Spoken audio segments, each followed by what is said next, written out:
Bob, thank you very much for laying out an enormously rich agenda. I'm sure it'll spawn a lot of questions. Let me start with just one or two on policy questions you raised toward the Middle East, and particularly implications for outsiders that can help, such as the World Bank, quite notably, but others as well. First, as we here at the Institute have been actively talking with our friends from Egypt and elsewhere, thinking about how to help the situation in the region, we come upon the policy dilemma that you emphasized. The need for quick results, to get job creation in particular. And to be quite honest, we're not sure which way that's going to push. It could push to more government intervention, what my colleague Mark Nolan, whom you cited, calls Peronism in the Middle East, or conversely, an effort to unleash the private sector, get the incentives right.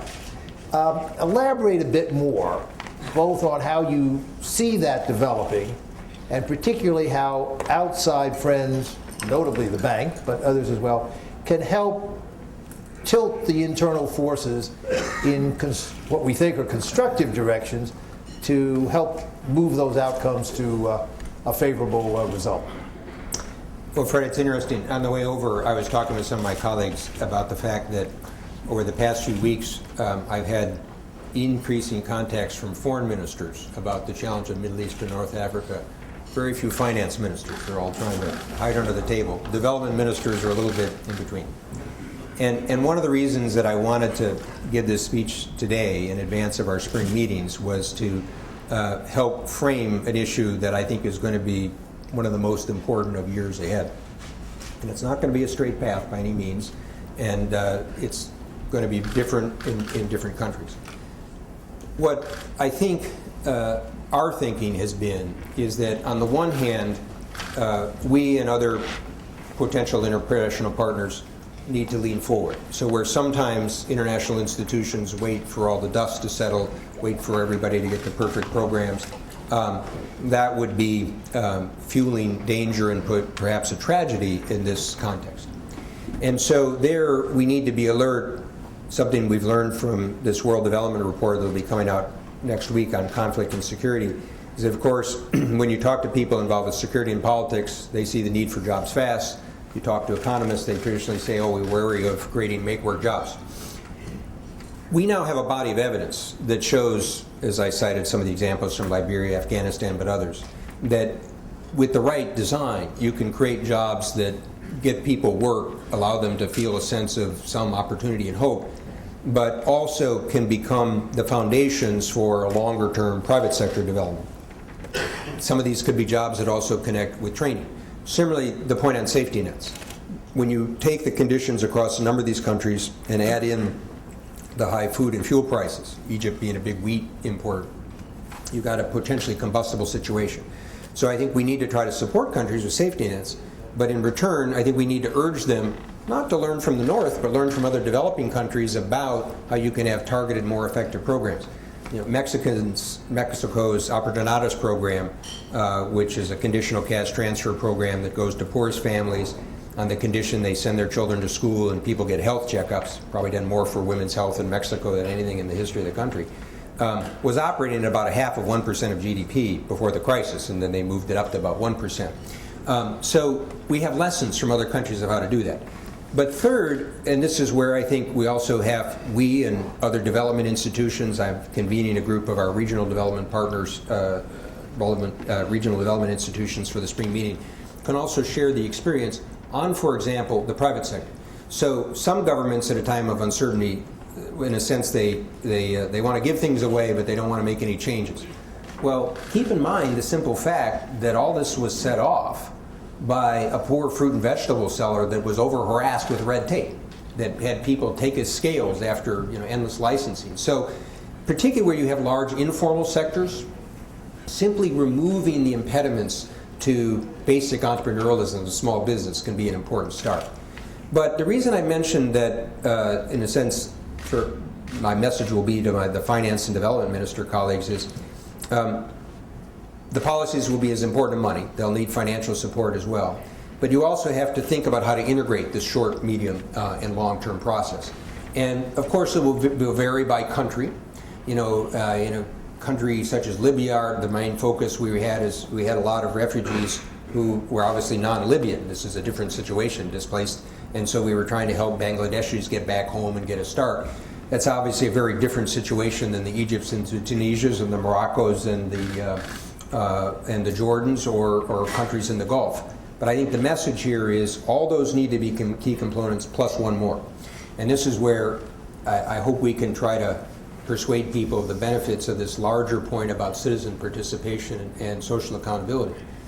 It was people in the streets that drove this, right? So if you try to have an elite reform program that's disconnected from the people in the streets, I think it's going to be an uphill struggle.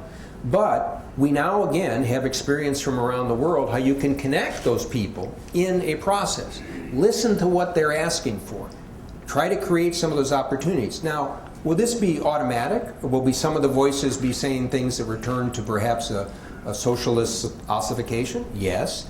But you'll never deal with those voices by ignoring them. And part of I think the lesson of 2011 will be how do you engage those people? And again, one of the benefits of the bank is, of course, we have financial resources, and many people think of us as a lending or investment. But I think the real challenge is how we can take this knowledge and experience, which increasingly comes from other developing countries, and apply it to these circumstances. Let me ask a related question that links your current responsibilities to your earlier responsibilities as a trade minister. As you point out in your speech, and as Mark Nolan and Howard Pack point out in the book you cited, one of the stark distinguishing characteristics of the Middle East over the last several decades has been how it has deglobalized in a world of globalization. And as you point out, one part of the remedy could be for that region to start trying to exploit global markets in terms of both exports and investment. I know that our business community, some in the Egyptian business community, have already been thinking about what kind of initiatives that the U.S. or others outside the region could offer in terms of opening up trade. I know you will remember well, because we talked about it frequently, the U.S. and Egypt came very close to launching an FTA negotiation back in 2005. Could some of that be dusted off? Could some of that be part of the strategy that could transform the prospects for the region? Yes, and I think if you're thinking medium and long term, it'll need to be part of the overall framework. But let me create a little context in this, and I'll reference this. Howard Pack, who's Mark Nolan's co-author, pointed out a statistic to me that I found very striking. Population of South Korea is 60 million. Population of Egypt is 80 million. The manufacturing exports from Egypt for a whole year are less than South Korea's manufacturing exports for a week. Okay. So there's a lot of room here to grow. Now, but I think for these things to work, just as we've seen in trade and development more generally, it has to come from both sides. So let's take some of these countries. Even if this is part of my point about sending signals about transformation, even if countries were able to say, we're going to have a review of these sectors to try to understand what are the impediments to investment in business. I mean, we all know people who've done in the practical world of policy, a lot of these people are struggling in a transition environment, but just to announce that review, to commit to it, I think would send a very important signal. And of course, then there are other things that we've seen done in different places around the world with different types of investment zones and others where, again, looking at the East Asian experience. And frankly, Howard and Marcus's books do a lot of good description of this, and Howard's written some other things on it later. But then on the side of the importing countries, when I was in Brussels about a week and a half ago, I started to have some conversations about, I know this won't be easy, but I think the first thing I actually would look at, Fred, would be some of the preferential programs that exist. I think you could move them more quickly. So, say with agricultural exports, could you work with countries to get through the sanitary and phytosanitary standards? Some people in this audience have worked on this a lot, so that they not only have open markets in theory, but open markets in fact. maybe look at some of the rules of origin so as to not make this quite so complicated. And frankly, if this is something that I think it's most natural that the European market will be the greatest opportunity, but I think there's also possibilities here for the US market. So I think a lot, as we find with a lot of these problems, the question is, do you want to create an upward dynamic or a downward dynamic? And so by focusing on some of the things to help get people through the transition period at the same time, I think both they and their partners need to be thinking about laying the groundwork for the future. And look, I mean, all of us know some countries will do this in different paces. I think one of the other lessons from the East Asian experience is so striking is the fact that you had some economies and countries start to show a model clearly influence others. Now, one of the things we're trying to do at the bank is be more cross-regional. You know, and it's interesting when we organize some of the Arab voices, the younger people in the region, you know, people are looking to Turkey as an example, they're looking to Indonesia as an example. So can we connect some of these experiences? But at the same time, I think over the next couple of years, it will be vitally important to have some of these countries start to show they can make a difference. And I suspect that will influence their neighbors more than anything else.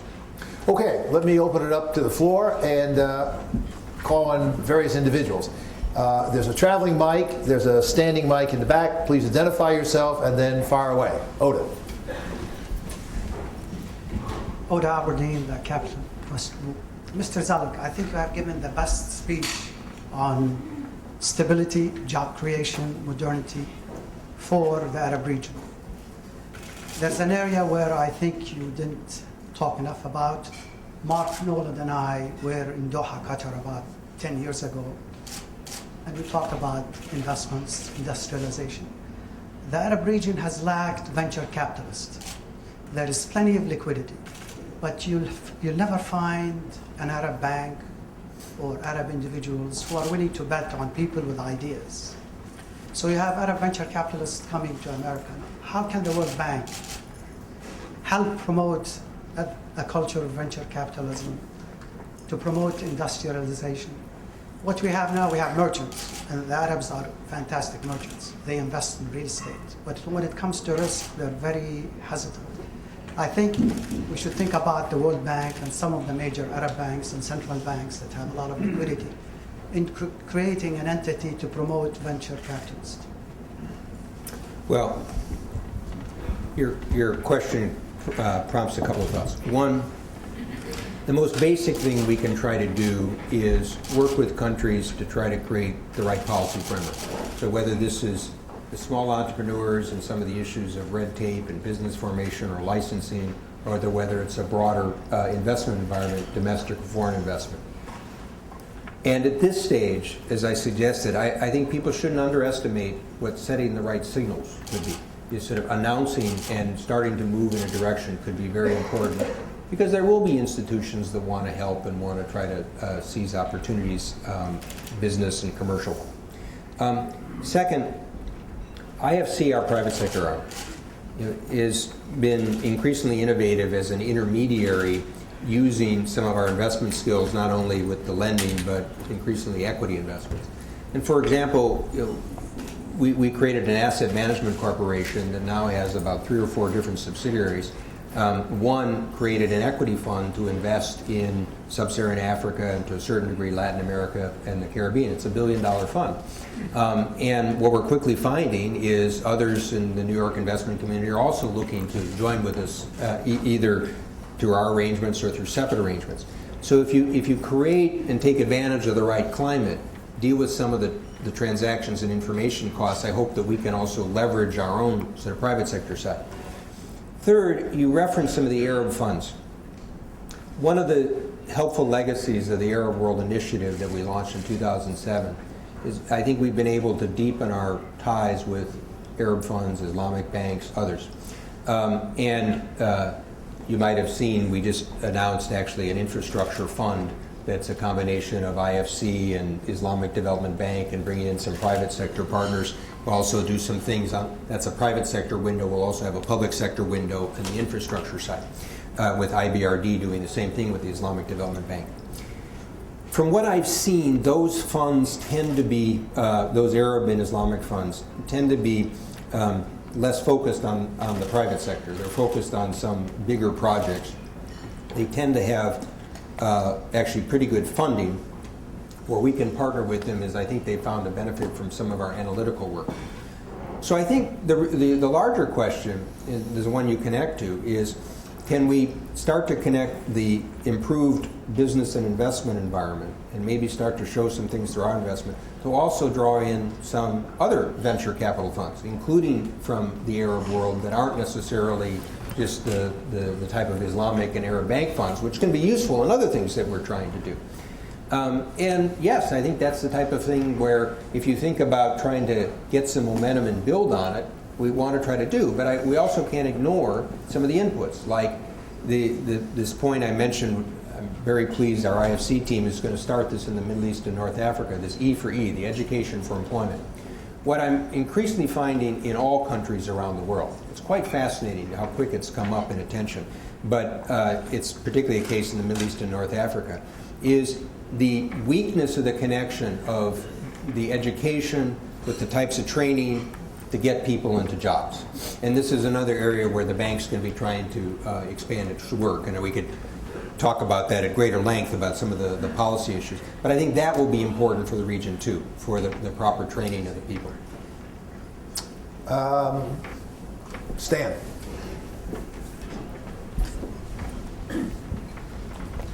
Stanley Roth, Boeing.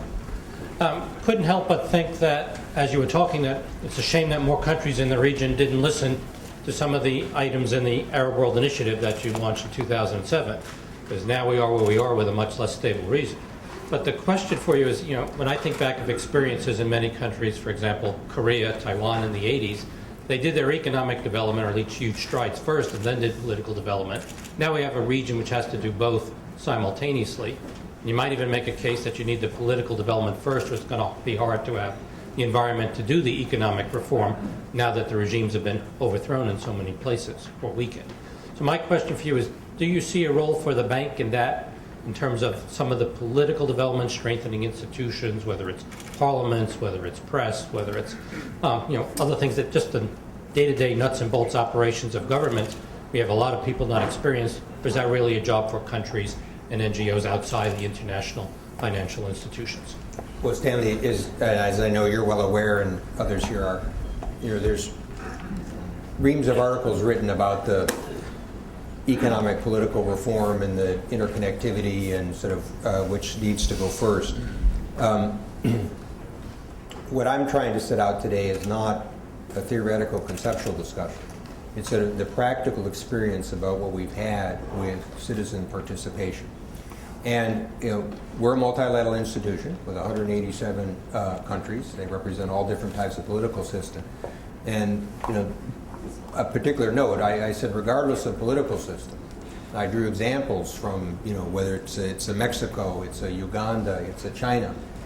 What we have seen is there's a lot that can be done with citizen participation, everything from community development programs to supporting civil society groups and the transparency and the anti-corruption and the participation initiative.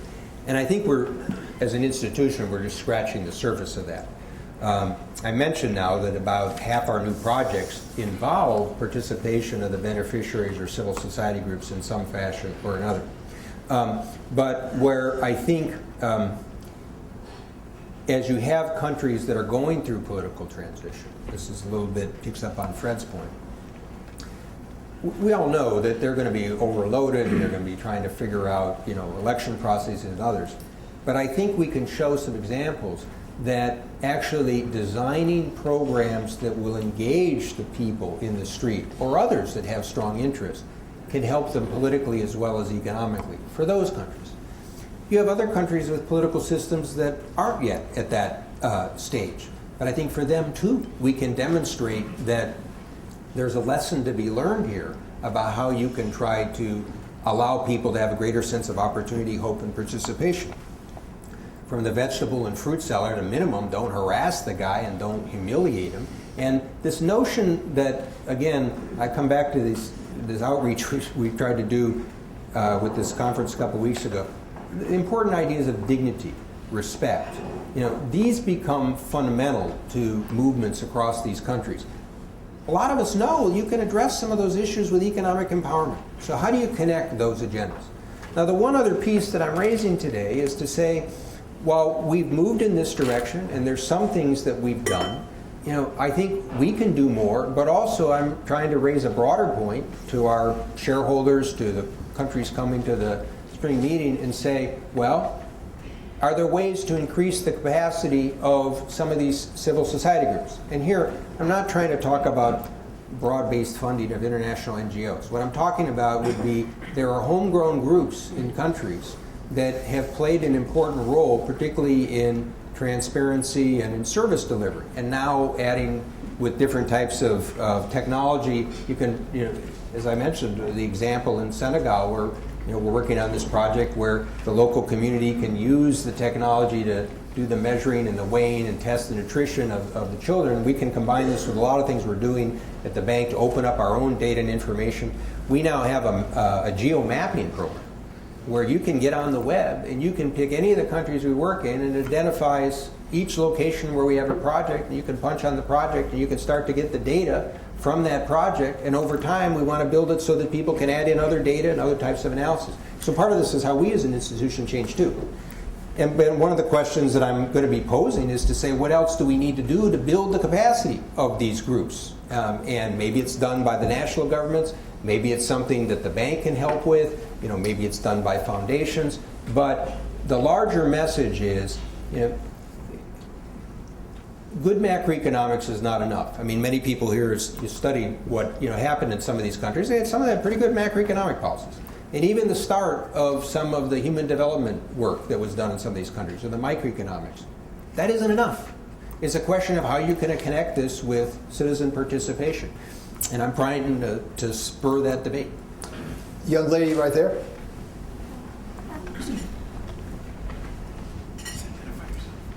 I'm Melanie Rubin. I'm with the Senate Foreign Relations Committee. To drill down even farther into your proposal for a global civil society foundation, do you expect it to be funded then through the World Bank? Because your board members are governments, and they all have different relationships with civil society. So I'm curious about how it would be funded, but also what kind of issues you expect to have debated at the board on that program, since some countries on your board have very different relationships with civil society than our country. And also, do you see the funding only then to go to civil society groups that are involved on World Bank projects, or do you expect to have any going separately to do different types of projects, since IFC projects aren't all related to larger World Bank programming? And yes, so I think that's it. Well, since you're part of the government that's one of my shareholders, I appreciate you're asking the question with such specificity. Appropriately done. But let me explain what I'm saying. First, I am trying to suggest the importance of citizen involvement, social accountability, in sharing the experience that we've had. Second, I'm trying to say that I think for one of the major issues of our day, what happens with Middle East and North Africa, this needs to be factored in to where we go from here. Third, then it's up to the countries that are shareholders and our board and others to decide, well, are these valuable ideas, and if so, how do we approach them? Maybe they can be done bilaterally. So, as I mentioned, Britain actually already supports this. There may be opportunities for the U.S. to support it. There may be others that do it with bilateral programs. Maybe it's done with foundation groups. But I'm also offering the idea that we engage with a number of these groups now. I mean, just to take another example, a very successful preventive health program in Afghanistan that's probably had huge effects on infant mortality and maternal health is basically outsourced through CSOs, international and domestic, as you build the capacity of the Afghan health ministry. So we've been learning a lot about this. And then I'm saying that it's a question for you and those that you work with in the executive branch, as well as others, about whether the bank should have a greater role in this, and if so, what form. So the types of questions you asked are ones that I'm certainly not going to answer today. I'm not even sure that I have a definite view. I want to try to make sure that as a multilateral institution, we engage and see whether there is a role for the bank in these parts. And remember, One of the things I've tried to do since coming to the bank, and it's not just a slogan, but I really do believe this idea about modernizing multilateralism. I grew up in an era where we studied the creation of the Bretton Woods institutions, and it was seen as trying to overcome the failures of the 20s and 30s. And it was an important part of the world economy, world politics, and frankly, America's role in the world. So I've got this interesting opportunity to take an institution that was created in the mid-20th century and say, well, how do we modernize it? And so to me, we've seen modernization, for example, the creation of IFC, the creation of IDA, other types of changes. To me, this may be a moment to consider what our role could be in some of these types of roles. Whether different types of funding arrangements, that's, in my view, sort of premature in the process. Now, you asked, your secondary question is, would others, some of the other types of governments consider this? I don't know, but I will say that we have a board of 25 countries that represents 187 countries, 27 board members. And a lot of the things that I've talked about, from community development to transparency to governance to the types of social accountability that we build into programs, are things that are approved and welcomed by our board. So I suspect in the nature of an international system, there'll be a debate on this. That's a good thing. And I hope we can try to build a case that regardless of political system, these are important elements of the development story. Bob, with those challenges and big agenda for further thinking and research, I recognize your time is tight. You're going to have to leave. I want to thank you enormously for sharing your thoughts with us, for laying out such a wide array of questions, for making such a series of creative and indeed inspirational suggestions. We wish you the best of luck in the upcoming meetings and with the entire strategy.